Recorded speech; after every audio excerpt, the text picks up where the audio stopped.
Hello, fellow YouTube fans! It's that time of day where I read and you listen! This is Harry Potter and the Philosopher's Stone. Somebody asked why they called Harry Potter the Sorcerer's Stone in America, and someone answered on Quora that it's because they didn't think Americans would understand what a philosopher was. I'm sorry, that's just too funny. Anyway, chapter 5, Diagon Alley. Harry Work. Who's this? Shut up. I'm recording. Who's this? Sorry. This is not usually what I do.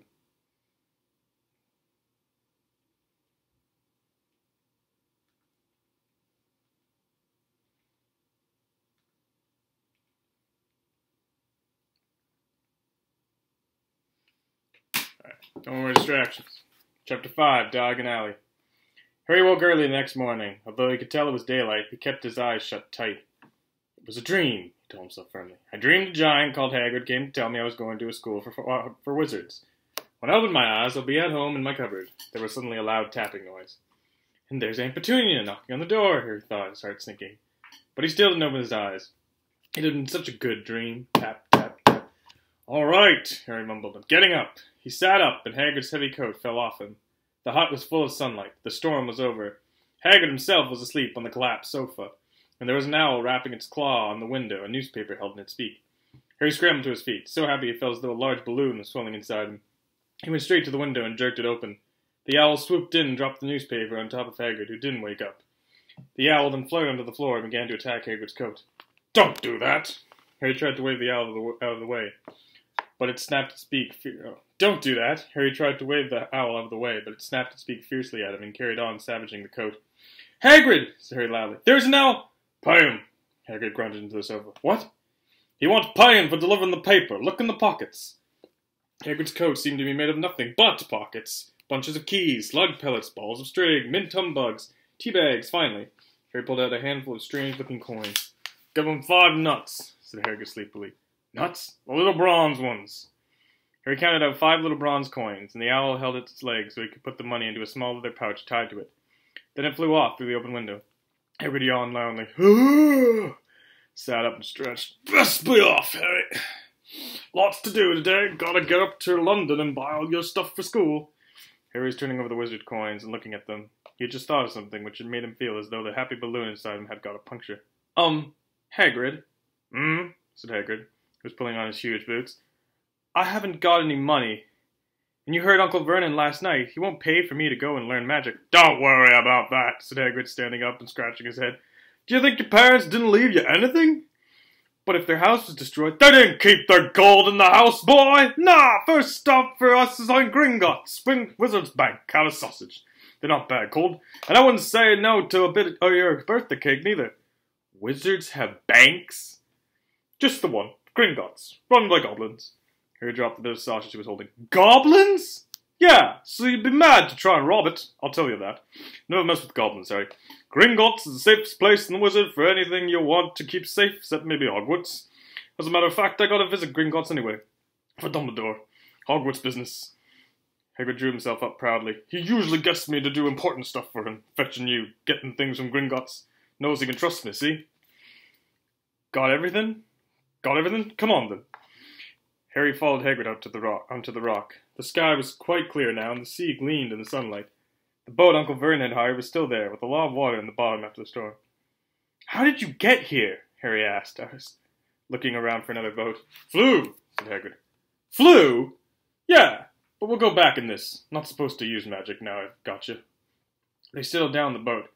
Harry still staring at Hagrid, trying to imagine him flying.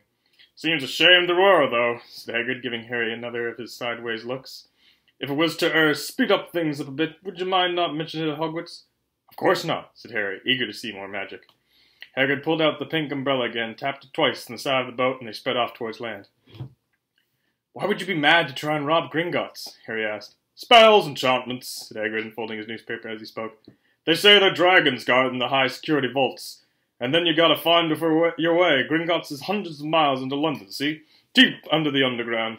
You'd die of hunger trying to get out, even if you did manage to get your hands on Summit.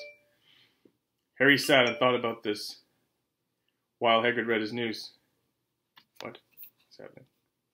Sorry, I'm on mute now. Nothing's happening. That was weird. Okay. Whatever. Let's do that again. Spells, enchantments, said Hagrid, unfolding his newspaper as he spoke. They say there's dragons guarding the high-security vaults, and then you gotta find your way. Gringotts is... Oh, I already read that. Get your hands on Summit. Harry sat and thought about this while Hagrid read his newspaper, the Daily Prophet. Harry had learned from Uncle Vernon that people like to be left alone while they did this, but it was very difficult. He'd never had so many questions in his life. Ministry of Magic messing things up as usual, Hagrid muttered, turning the page. There's a Ministry of Magic? Harry asked before he could stop himself. Of course, said Hagrid. They wanted Dumbledore for minister, of course, but he'd never leave Hogwarts, so old Cornelius Fudge got the job. Bungler, if ever there was one. So he pelts Dumbledore with owls every morning, asking for advice. But what does a Ministry of Magic do? Well, their main job is to keep it from the muggles that there's still witches and wizards up and down the country. Why? Why? Blimey, everyone be wanting magic solutions to their problems? Nah, we're best left alone. At this moment, the boat bumped gently into the harbour wall. Hagrid folded up his newspaper, and they clambered up the stone steps on the street. Passers-by stared a lot at Hagrid as they walked through the little town to the station. Harry couldn't blame them. Not only was Hagrid twice as tall as anyone else, he kept pointing at perfectly ordinary things like parking meters and saying loudly, See that, Harry? Things these muggles dream up, eh? Hagrid, said Harry, panting a bit as he ran to keep up. Did you say there are dragons at Gringotts? Well, so they say, said Hagrid. Crikey, I'd like a dragon. You'd like one? Wanted one ever since I was a kid. Here we go. They had reached the station. There was a train to London in 5 minutes' time. Hagrid, who didn't understand muggle money, as he called it, gave the notes to Harry so he could buy their tickets. People stared more than ever on the train. Hagrid took up 2 seats and sat knitting what looked like a canary yellow circus tent. Still got your letter, Harry? He asked as he counted stitches. Harry took the parchment envelope out of his pocket. Good, said Hagrid. There's a list there of everything you need. Harry unfolded a second piece of paper he hadn't noticed the night before and read, Hogwarts School of Witchcraft and Wizardry. Uniform. First-year students will require 3 sets of plain work robes, black. 1 plain pointed hat, black. 4-day wear. 1 pair of protective gloves, dragon hide or similar. 1 winter coat, black, silver fastenings. Please note that all pupils' clothes should carry name tags. Set books. All students should have a copy of each of the following. The Standard Book of Spells, Grade 1, by Miranda Goshak. A History of Magic by Phil de Bagshot. Mythical Theory by Albert Waffling. A Beginner's Guide to Transfiguration by Emmerich Switch. 1,000 Magical Herbs and Fungi by Philida Spore. Magical Drafts and Potions by Arsenius Jigger. Fantastic Beasts and Where to Find Them by Newt Scamander. The Dark Forces, A Guide to Self-Protection by Quentin Trimble. Other equipment. 1 wand, 1 cauldron, pewter, standard size 2. 1 set glass or crystal phials, 1 telescope, 1 set brass scales, 1 wand. Students may also bring an owl or a cat or a toad. Parents are reminded that first years are not allowed their own broomsticks. Can we buy all this in London? Harry wondered aloud. If you know where to go, said Hagrid. Harry had never been to London before. Although Hagrid seemed to know where he was going, he was obviously not used to getting there in an ordinary way. He got stuck in this ticket barrier on the underground and complained loudly that the seats were too small and the trains too slow. I don't know how the muggles manage without magic, he said as they climbed a broken-down escalator which led up to a bustling road lined with shops. Hagrid was so huge they parted the crowd easily. All Harry had to do was keep close behind him. They passed bookshops and music stores, hamburger bars and cinemas, but nowhere that looked as if it could sell you a magic wand. This was just an ordinary street full of ordinary people. Could there really be piles of wizard gold buried miles beneath them? Were there really shops that sold spell books and broomsticks? Might this not all be some huge joke that the Dursleys had cooked up? If Harry hadn't known that the Dursleys had no sense of humor, he might have thought so. Yet somehow, even though everything Hagrid had told him so far was unbelievable, Harry couldn't help trusting him. This is it, said Hagrid, coming to a halt. Leaky Cauldron. It's a famous place. It was a tiny, grubby-looking pub. If Hagrid hadn't pointed it out, Harry wouldn't have noticed it was there. The people hurrying by didn't glance at it. Their eyes slid from the big bookshop on one side to the record shop on the others, as if they couldn't see the Leaky Cauldron at all. In fact, Harry had the most peculiar feeling that only he and Hagrid could see it. Before he could mention this, Hagrid had steered him inside. For a famous place, it was very dark and shabby. A few old women were sitting in a corner, drinking tiny glasses of sherry. One of them was smoking a long pipe. A little man in a top hat was talking to the old barman, who was quite bald and looked like a gummy walnut. The low buzz of chatter stopped when they walked in. Everyone seemed to know Hagrid. They waved and smiled at him, and the barman reached for a glass, saying, "The usual, Hagrid?" "Can't, Tom. I want Hogwarts business," said Hagrid, clapping his great hand on Harry's shoulder and making Harry's knees buckle. "Good Lord!" said the barman, peering at Harry. "It's this... Can this be?" The leaky cauldron had suddenly gone completely still and silent. "Bless my soul!" whispered the old barman. "Harry Potter! What an honour!" He hurried out from behind the bar, rushed towards Harry, and seized his hand, tears in his eyes. "Welcome back, Mr. Potter! Welcome back!" Harry didn't know what to say. Everyone was looking at him. The old woman with the pipe was puffing on it without realizing it had gone out. Hagrid was beaming. Then there was a great scraping of chairs, and next moment Harry found himself shaking hands with everyone in the leaky cauldron. "Doris Crockford, Mr. Potter! Can't believe I'm meeting you at last!" "So proud, Mr. Potter! I'm just so proud! Always wanted to shake your hand. I'm all of a flutter. Delighted, Mr. Potter! Just can't tell you. Diggle's the name. Daedalus Diggle." "I've seen you before," said Harry, as Daedalus Diggle's top hat fell off in his excitement. "You bowed to me once in a shop." "He remembers!" cried Daedalus Diggle, looking around at everyone. "Did you hear that? He remembers me!" Harry shook hands again and again. Doris Crockford kept coming back for more. A pale young man made his way forward, very nervously. One of his eyes was twitching. Professor Quirrell," said Hagrid. "Harry, Professor Quirrell will be one of your teachers at Hogwarts." "Potter," stammered Professor Quirrell, grasping Harry's hand. "Can't tell you how pleased I am to meet you." "What sort of magic do you teach, Professor Quirrell?" "The defense against the dark arts," muttered Professor Quirrell, as though he'd rather not think about it. "No, not that you need it, eh, Potter?" He laughed nervously. "You'll be getting all your equipment, I suppose. I've got to pick up a new book on vampires myself." He looked terrified at the very thought. But the others wouldn't let Professor Quirrell keep Harry to himself. It took almost 10 minutes to get away from them all. At last, Hagrid managed to make himself heard over the babble. "Must get on! Lots to buy! Come on, Harry!" Doris Crockford shook Harry's hand one last time, and Hagrid led them through the bar and out into a small walled courtyard, where there was nothing but a dustbin and a few weeds. Hagrid grinned at Harry. "Told you, didn't I? Told you he was famous. Even Professor Quirrell was trembling to meet you. Mind you, he's usually trembling." "Is he always that nervous?" "Oh, yeah. Poor bloke. Brilliant mind. He was fine while he was studying out of books, but then he took a year off to get some first-hand experience. They say he met vampires in the Black Forest, and there was a nasty bit of trouble with a hag. Never been the same since. Scared of the students, scared of his own subject now. Where's me and brother?" Vampires? Hags? Harry's head was swimming. Hagrid, meanwhile, was counting bricks in the wall above the dustbin. "3 up, 2 across," he muttered. "Wait, stand back, Harry." He tapped the wall 3 times with the point of his umbrella. The brick he had touched quivered. It wriggled in the middle. A small hole appeared. It grew wider and wider. A second later, they were facing an archway large enough even for Hagrid. An archway on a cobbled street which twisted turned out of sight. "Welcome," said Hagrid, "to Diagon Alley." He grinned at Harry's amazement. They stepped through the archway. Harry looked quickly over his shoulder and saw the archway shrink instantly back into solid wall. The sun shone brightly on a stack of cauldrons outside the nearest shop. "Cauldrons, all sizes, copper, brass, pewter, silver, self-stirring, collapsible," said a sign hanging over them. "Yeah, you'll be needing one," said Hagrid. "But we gotta get to your money first." Harry wished he had about 8 more eyes. He turned his head in every direction as they walked up the street, trying to look at everything at once, the shops, the things outside them, the people doing their shopping. A plump woman outside an apothecary was shaking her head as they passed, saying, "Dragon liver! 17 tickles an ounce! They're bad!" A low, soft hooting came from a dark shop with a sign saying, "Eel Up Sow Emporium, Tawny, Screech, Barn, Brown, and Snowy." Several boys of about Harry's age had their noses pressed against a window with broomsticks in it. "Look!" Harry heard one of them say. "The new Nimbus 2000, fastest ever!" There were shops selling robes, shops selling telescopes, and strange silver instruments Harry had never seen before. Windows stacked with barrels of bat spleens and eel's eyes, tottering piles of spell books, quills and rolls of parchment, potion bottles, globes of the moon. "Gringotts," said Harry. They had reached a snowy white building which towered over the other little shops. Standing beside its burnished bronze doors, wearing a uniform of scarlet and gold, was... "Yep, that's a goblin," said Hagrid quietly, as they walked up the white stone steps towards him. The goblin was about a head shorter than Harry. He had a swarthy, clever face, a pointed beard, and Harry noticed very long fingers and feet. He bowed as they walked inside. Now they were facing a second pair of doors, silver this time, with words engraved upon them.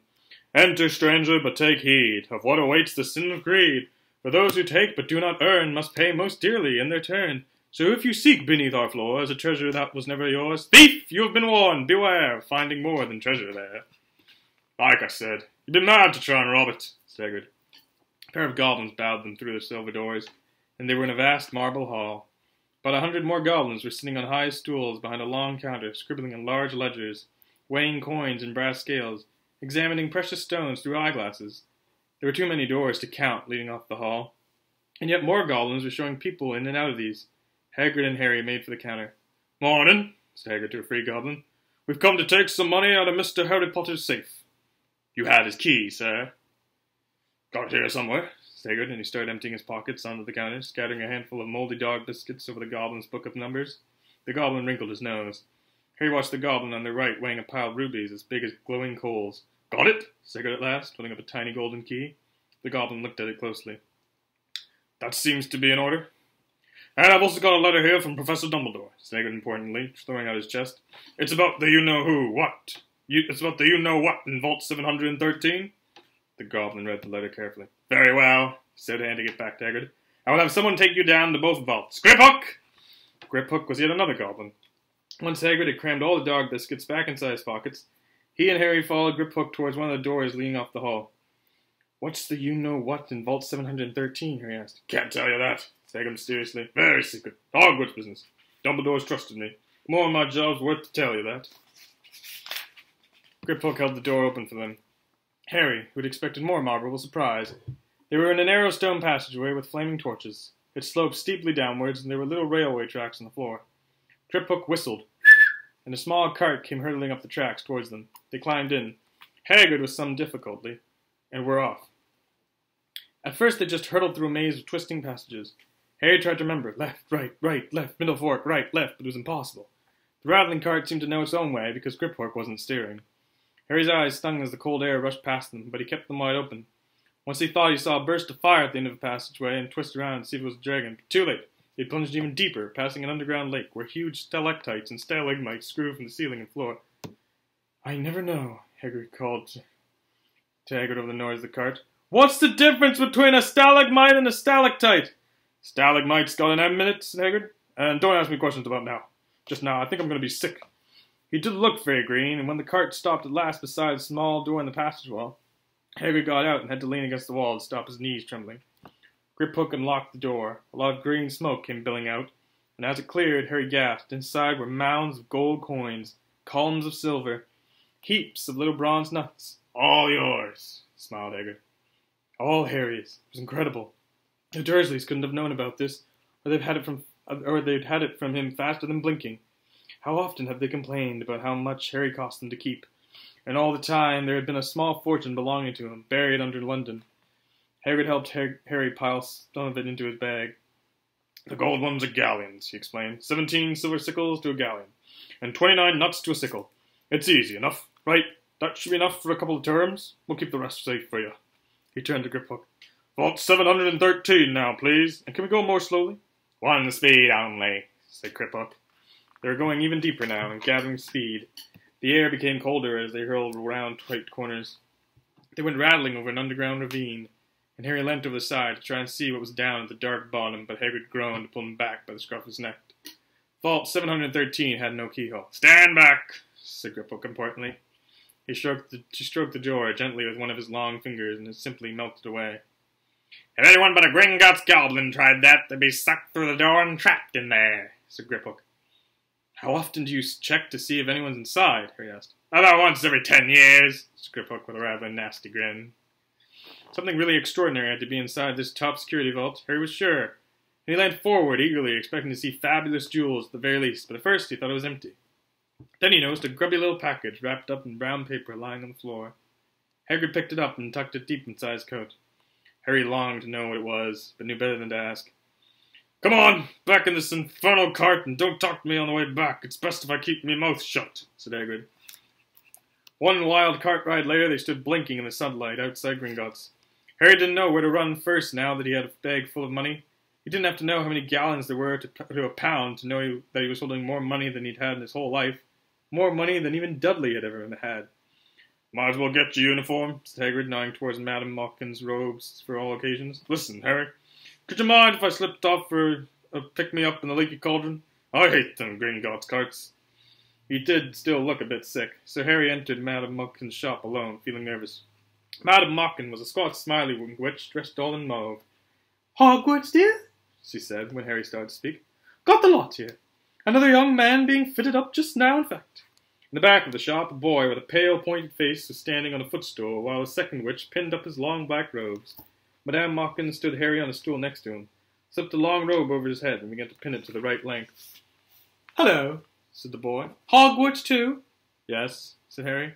"My father's next door, buying my books, and mother's up the street looking at wands," said the boy, in a bored, drawling voice. "Then I'm going to drag them off to a look at racing brooms. I don't see why first years can't have their own. I think I'll bully father into getting me one, and I'll smuggle it in somehow." Harry was strongly reminded of Dudley. "Have you got your own broom?" the boy went on. "No," said Harry. "Play Quidditch at all?" "No," Harry said again, wondering what on earth Quidditch could be. "I do. Father says it's crime if I'm not picked to play for my house, and I must say I agree. Know what house you'll be in yet?" "No," said Harry, feeling more stupid by the minute. "Well, no one really knows till they get there, do they? But I'll know I'll be in Slytherin. All our family have been imagined being in Hufflepuff. I think I'd leave. Wouldn't you?" Said Harry, wishing he could say something a bit more interesting. "I say, look at that man," said the boy suddenly, nodding towards the front window. Hagrid was standing there, grinning, and Harry had been pointing at two large ice creams to show he couldn't come in. "That's Hagrid," said Harry, pleased to know something the boy didn't. "He works at Hogwarts." "Oh," said the boy. "I've heard of him. He's sort of servant, isn't he?" "He's the gamekeeper," said Harry. He was liking the boy less and less every second. "Yes, exactly. I heard he's sort of savage. Lives in a hut in the school grounds, and every now and then he gets drunk, tries to do magic, and ends up setting fire to his bed."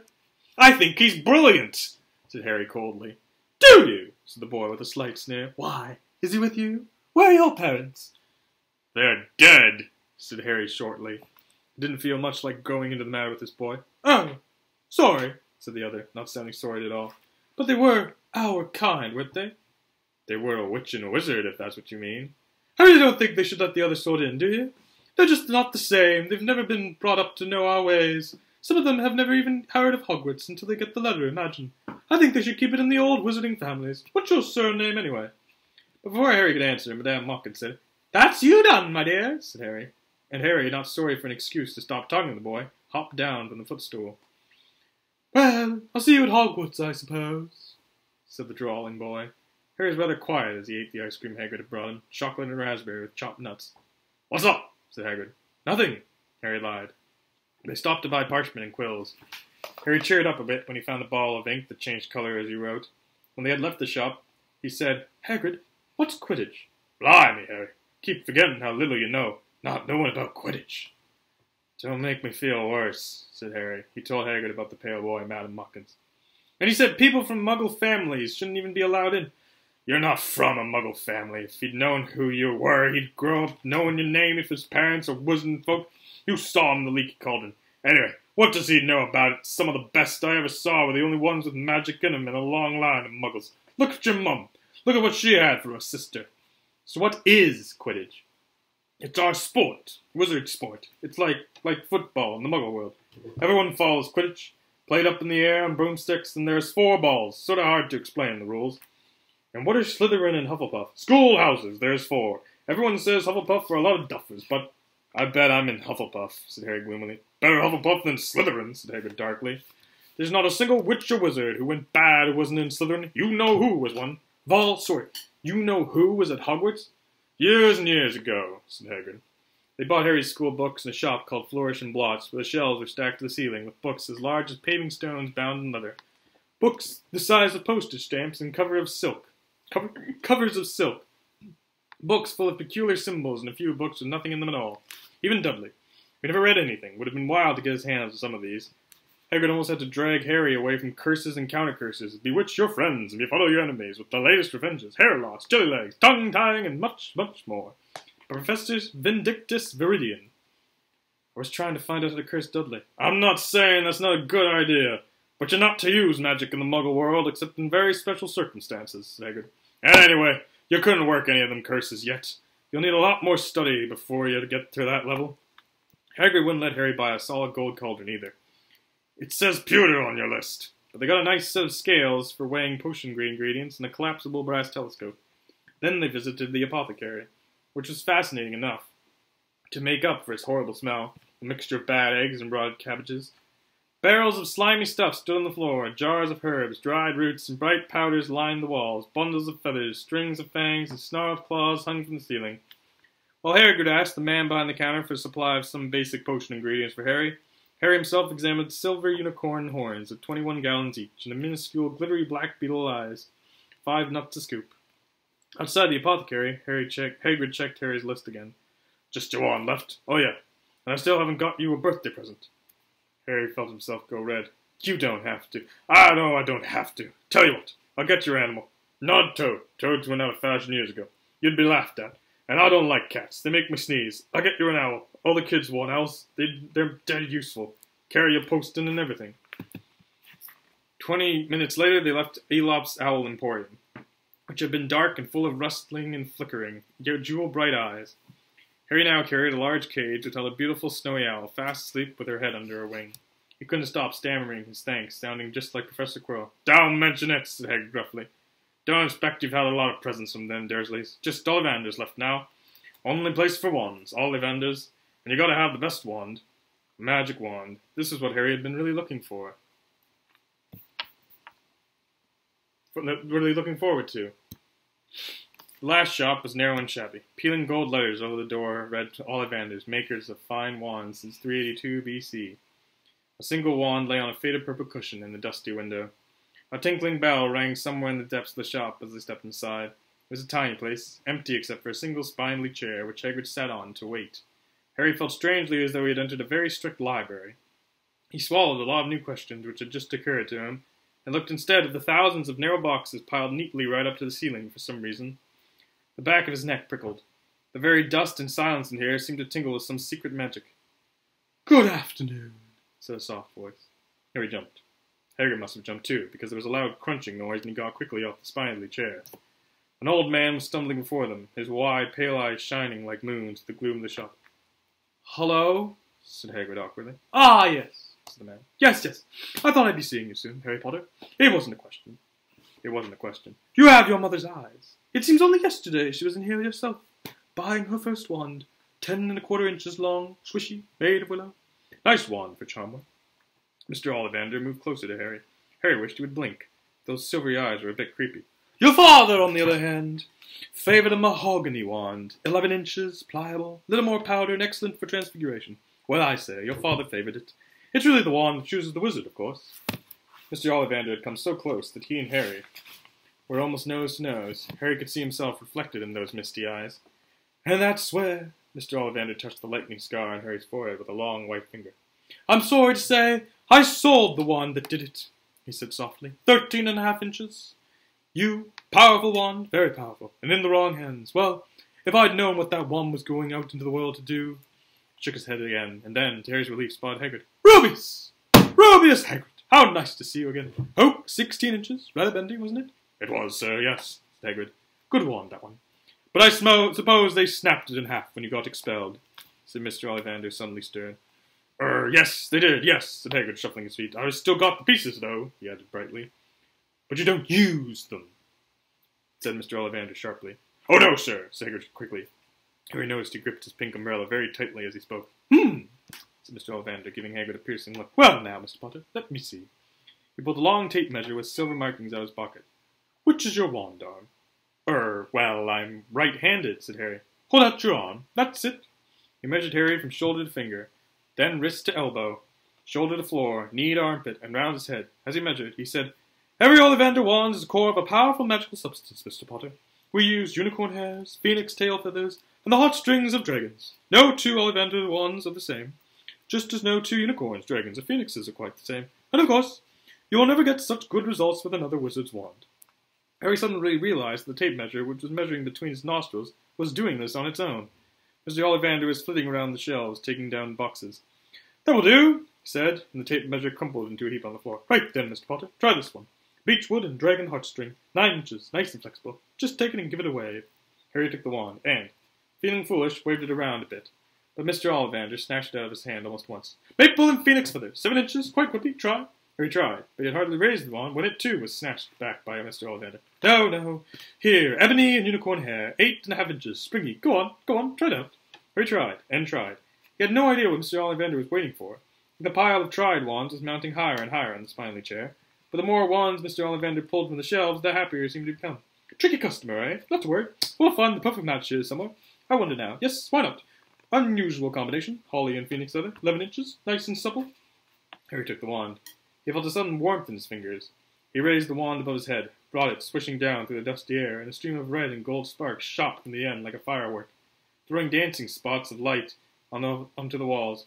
Hagrid whooped and clapped, and Mr. Ollivander cried, "Oh, bravo! Yes, indeed! Oh, very good! Well, how curious! How very curious!" He put Harry's wand back into its box and wrapped it in brown paper, still muttering, "Curious! Curious! Sorry," said Hagrid, "but—" "Sorry," said Harry, "but what's curious?" Mr. Ollivander fixed Harry with his pale stare. "I remember every wand I've ever sold, Mr. Potter. Every single wand. It so happens that the phoenix whose tail feather is in your wand gave another feather. Just one other.